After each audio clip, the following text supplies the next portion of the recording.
नमस्कार, आप देख रहे हैं टीएनपी न्यूज और मैं हूं आपके साथ मिशा सिंह। एक नजर डालते हैं उत्तर प्रदेश की खबरों पर। प्रदेश में बीजेपी प्रदेश अध्यक्ष के नाम को लेकर लंबे वक्त से चल रही अटकलें अब खत्म हो गई है। बीजेपी ने राज्य में नए प्रदेश अध्यक्ष के नाम का ऐलान कर दिया है।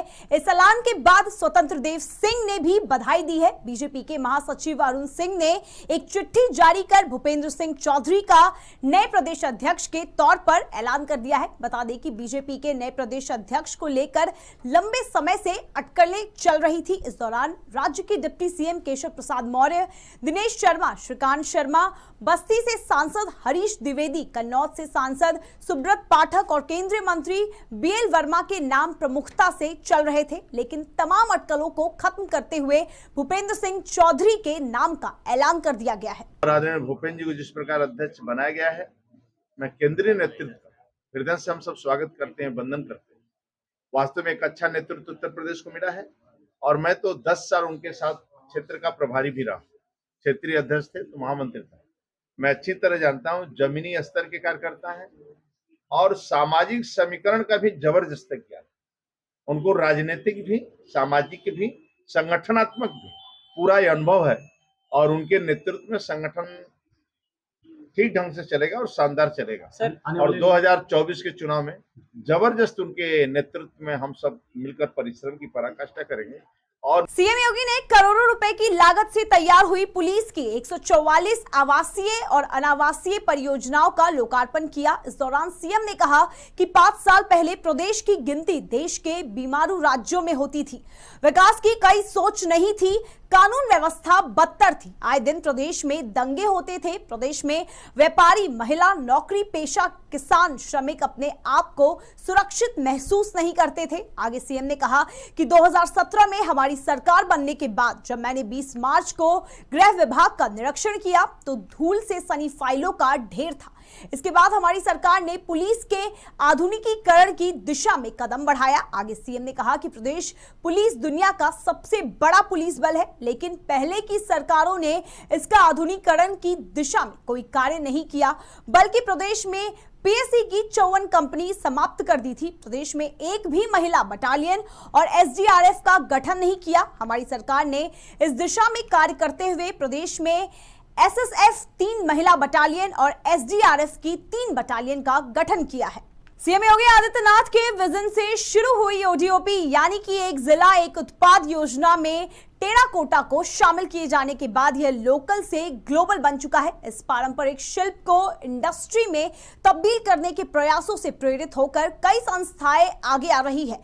शिल्पकारों को अपने कारोबार को और रफ्तार देने में पैसे की कमी नहीं होगी। इस दिशा में एक पंजाब एंड सिंध बैंक की तरफ से की गई है। सरकार की ओर से मिलने वाले वित्तीय सहायता के अलावा अब ये शिल्पकार बैंक से आसानी से लोन लेकर कारोबार का विस्तार कर सकेंगे। पंजाब एंड सिंध बैंक ने गोरखपुर के 5000 टेराकोटा शिल्पकारों को सहजता से लोन देने की कार्य योजना बनाई है। बैंक की तरफ से शिल्पकारों को 25 करोड़ रुपए का ऋण उपलब्ध कराने का लक्ष्य है। बैंक इसके लिए प्रदेश के सूक्ष्म, लघु और मध्यम उद्यम विभाग के साथ मिलकर काम करेगा। समाजवादी पार्टी प्रमुख अखिलेश यादव हमेशा बीजेपी पर निशाना साधते रहते हैं। इसी कड़ी में एक बार फिर सपा प्रमुख ने बीजेपी के खिलाफ ट्वीट करते हुए एक वीडियो शेयर कर बड़ा दावा किया है। अखिलेश यादव ने ट्वीट पर वीडियो शेयर कर लिखा कि अब तो बीजेपी के विधायक सरेआम स्वीकार कर रहे हैं कि उनके राज्य में थानों में वसूली का धंधा खुलेआम जारी है।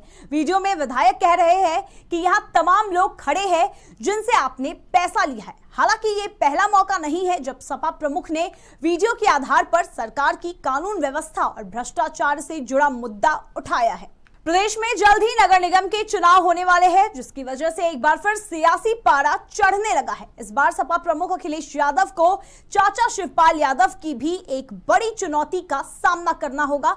इसको लेकर प्रसपा के प्रदेश अध्यक्ष आदित्य यादव ने रणनीति पर काम करना भी शुरू कर दिया है।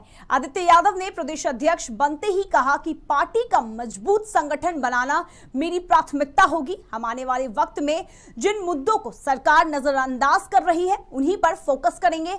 आगे आदित्य यादव ने कहा कि हम 2024 की तैयारी में लग गए हैं। हालांकि अभी हमारे सामने स्थानीय चुनाव है, हम पूरी ताकत से स्थानीय चुनाव में उतरेंगे। हमें उम्मीद है कि आने वाले चुनाव में हमारे लिए अच्छे रिजल्ट आ सकते हैं। बताया जा रहा है कि नगर निगम चुनाव के बाद शिवपाल यादव अगले लोकसभा चुनाव के लिए तैयारी में जुट गए। प्रदेश में विधानसभा चुनाव और उसके बाद के लोकसभा उपचुनाव में मिली शिकस्त के बाद सपा ने संगठन को मजबूत करने की दिशा में कदम बढ़ाए हैं, जिसके तहत पार्टी जिलों में सदस्यता अभियान चला रही है। इसी कड़ी में बाराबंकी जिले में भी सदस्यता अभियान के प्रभारी राकेश कुमार वर्मा सहित जिले के अन्य सपा नेताओं ने सदस्यता अभियान चलाया। सपा के इस सदस्यता अभियान के कार्यक्रम में भारी संख्या में लोग पहुंचे। इस दौरान सपा विधायक फरीद महफूज किदवई ने बीजेपी पर जमकर निशाना साधा। उन्होंने कहा कि हम लोगों को हराने के लिए हिंदू मुस्लिम करवा दिया जाता है, आपस में लड़ा दिया जाता है, उसके बाद यहां लोग सरकार बना लेते हैं। फरीद महफूज किदवई ने कहा कि आप लोगों को 2024 में आखिरी मौका मिलेगा वोट डालने का, और अगर हम हार गए तो आपसे यह भी अधिकार छीन लिया जाएगा, इसलिए आप लोग समाजवादी पार्टी को वोट करें। कोविड-19 और मंकी पॉक्स के कहर के बीच कुछ राज्यों में टोमेटो फ्लू ने लोगों की नींद उड़ा दी है। Hand, foot and mouth disease के लिए आमतौर पर टोमेटो फ्लू शब्द का इस्तेमाल किया जाता है। लखनऊ में भी 12 बच्चों में टोमेटो फ्लू जैसे लक्षण देखने को मिले हैं। इनके हाथ, पैर और मुंह के साथ पूरे शरीर में लाल चकत्ते के साथ बुखार, थकान और बदन दर्द जैसे लक्षण मौजूद हैं। इनमें से किसी भी केस में हालत गंभीर न होने के चलते इन्हें दवा देकर लौटा दिया गया है।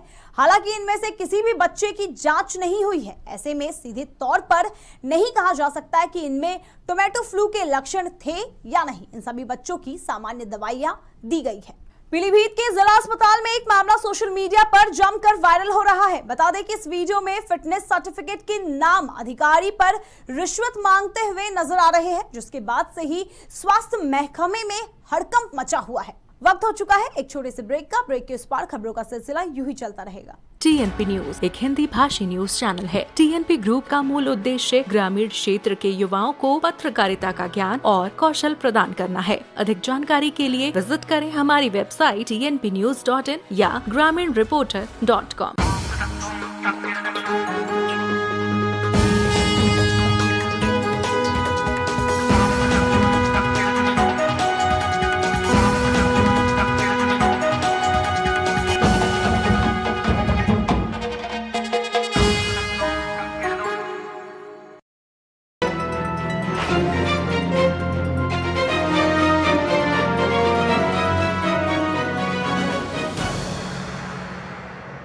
स्वागत है आप सभी का। ब्रेक के बाद नजर डालते हैं आगे की खबरों पर।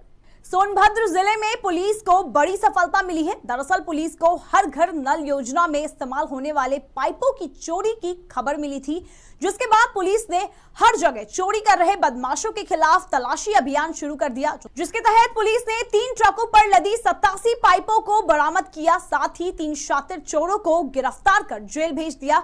साथ ही उनके खिलाफ मामला दर्ज कर कार्रवाई शुरू की। देखिए, थाना अनपरा क्षेत्र में गिरफ्तारी की गई है। इसमें एक संगठित गिरोह है जो जनपद में हर घर नल प्रोजेक्ट के तहत जो पाइपलाइन बिछाई जा रही है एल&टी कंपनी द्वारा, उसके पाइप्स को चोरी करके और उसके फर्जी दस्तावेज बना के ई-वे बिल फर्जी तरीके से जनरेट करा के और उसको कानपुर के जो कबाड़ी चिन्हित हुए हैं, कुछ 2 कबाड़ी चिन्हित हुए हैं, बड़े कबाड़ी हैं वहाँ के, उनको ये चोरी का माल जनपद से चोरी करके वहाँ पर बेचते थे। इसमें कुछ ट्रांसपोर्ट कंपनी है जो बनारस की है एक कंपनी, और एक ट्रांसपोर्ट कंपनी हमारे जनपद सोनभद्र की है। उनकी तरफ से भी ट्रक मुहैया कराया जाता था और ये चोरी का माल वहाँ पर भिजवाया जाता था। इसी तरीके के गैंग का पर्दाफाश हुआ है। अनपरा में इन्होंने चोरी की घटना कारित की थी। पिपरी में इन्होंने, पिपरी थाना क्षेत्र में भी चोरी की थी। लगभग 10 ट्रक माल इन्होंने इस तरीके के जो पाइप हैं वो चोरी किए हैं, जिसमें से 4 ट्रक पुलिस ने बरामद कर लिया है। एक पाइप जो है लगभग 10,000 से 15,000 के बीच की कीमत का है। 3 लोगों की गिरफ्तारी हुई है। गोंडा के बलरामपुर जिले के रेहड़ा बाजार थाना क्षेत्र से एक हैरान कर देने वाला मामला सामने आया है, जहां पुलिस ने एक फर्जी दरोगा को गिरफ्तार किया है। बता दें कि यह शख्स खाकी पहनकर लोगों से पैसे वसूलता था। बीते कुछ समय पहले एक महिला से केस का निपटारा कराने के नाम पर 2,000 रुपए लेकर फरार हो गया, जिसके बाद महिला ने फर्जी दरोगा को ढूंढते हुए थाना पहुंची, जहां उसे पता लगा कि इस नाम का कोई दरोगा है ही नहीं। जिसके बाद महिला ने मामला दर्ज कराया। पुलिस ने कार्रवाई करते हुए नकली दरोगा को हिरासत में ले लिया है और आगे की कार्रवाई शुरू की। बहराइच में वक्फ नंबर 19 के दरगाह प्रबंधन कमेटी पर भारतीय जनता पार्टी अल्पसंख्यक मोर्चा के जिला महामंत्री डॉक्टर मोहम्मद दानिश ने भ्रष्टाचार के गंभीर आरोप लगाते हुए उच्च स्तरीय जांच की मांग की है। बता दें कि मोहम्मद दानिश का कहना है कि दरगाह शरीफ को हर साल 12 करोड़ की आमदनी होती है।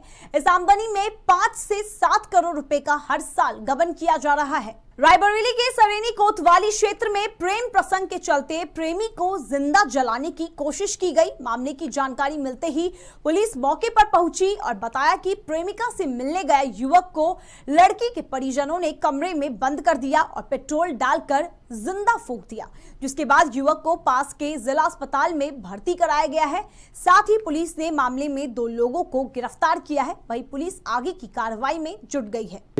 सरेनी थाना क्षेत्र के मूसापुर गांव में एक ही अंकित मिश्रा नाम का व्यक्ति बर्न इंजरीज के साथ जिला अस्पताल में दाखिल हुआ और घटना की सूचना मिलने पे पुलिस ने गांव में जाकर तहकीकात की तो ये पता चला कि अंकित मिश्रा अपने परिवार की ही एक लड़की के साथ उसका प्रेम संबंध था और उनकी मुलाकात भी पहले आपस में होती थी। घटना के दिन 23 तारीख की वी आवर्स में करीब 1:30-2 बजे के आसपास वो उस लड़की से मिलने गया और उसके बाद उसे बर्न इंजरीज आई और जहाँ से उसके घर वालों ने ले जाकर के उसके अस्पताल में दाखिल कराया और यह तहरीर दी कि लड़की के परिजनों के द्वारा उसे जलाया गया है। 5 लोगों के खिलाफ तहरीर दी गई। मेरे गांव की एक लड़की है, मेरा भाई है, उससे प्यार और करता था। वो मिलने के लिए उसके घर गया, उसके घर वालों ने देख लिया, उसको मारा भी रात में, वो पेट्रोल डाल के जलाया भी। तो इसकी शिकायत किसी से किया भी आपने? जी हम अकेले आदमी, हम कहाँ करें जाके, हम किसको लेके सीधा यहाँ भाग आए। कौन कौन लोग जलाए हैं? नीलू मिश्रा, योगेश चंद्र मिश्रा उर्फ नीलू मिश्रा, योगेश चंद्र मिश्रा और बबलू मिश्रा, केशव मिश्रा और नमन मिश्रा और आशुतोष मिश्रा उर्फ आंसू। शाहजहांपुर में पुलिस की आंखों में धूल झोंककर एक कुख्यात आरोपी फरार हो गया। बता दें कि 3 पुलिसकर्मी आरोपी को पेशी के लिए लेकर जा रहे थे। उस वक्त मौका देखकर आरोपी मौके से फरार हो गया। आरोपी पर हत्या, लूट और रंगदारी के कई मामले दर्ज है। पुलिस ने टीम का गठन कर आरोपी की तलाश तेज कर दी है। देखिए, ये मुलजिम जो है लखनऊ जेल में निरुद्ध था। लखनऊ से ये बिजनौर पेशी के लिए गया था। बिजनौर में भी इस पे क्या नाम है, मुकदमे दर्ज हैं। वहाँ पर ये लखनऊ से पेशी पर गया था और पेशी करने के बाद, वहाँ पर पेश होने के बाद में ये लोग वापस आए हैं। वापस आकर के थाना रामचंद्र मिशन थाना क्षेत्र में जनपद शाहजहांपुर में ये लोग खाना खाने के लिए रुके और वहीं पे पुलिस बल जो इसके साथ में लखनऊ से आया था उनको चकमा दे करके ये फरार हो गया। इस संबंध में थाना आरसी मिशन पर मुकदमा पंजीकृत कर लिया गया है और जनपद लखनऊ और जनपद बिजनौर की पुलिस को सूचना दे दी गई है आवश्यक कार्रवाई के लिए और हमारी टीम लगी हुई है इसको पकड़ने के लिए। देश और विदेश की तमाम खबरें देखने के लिए बने रहिए टीएनपी न्यूज के साथ। हमारे चैनल को लाइक, कमेंट, सब्सक्राइब जरूर करें और ताजा अपडेट्स के लिए www.tnpnews.in पर जाएं।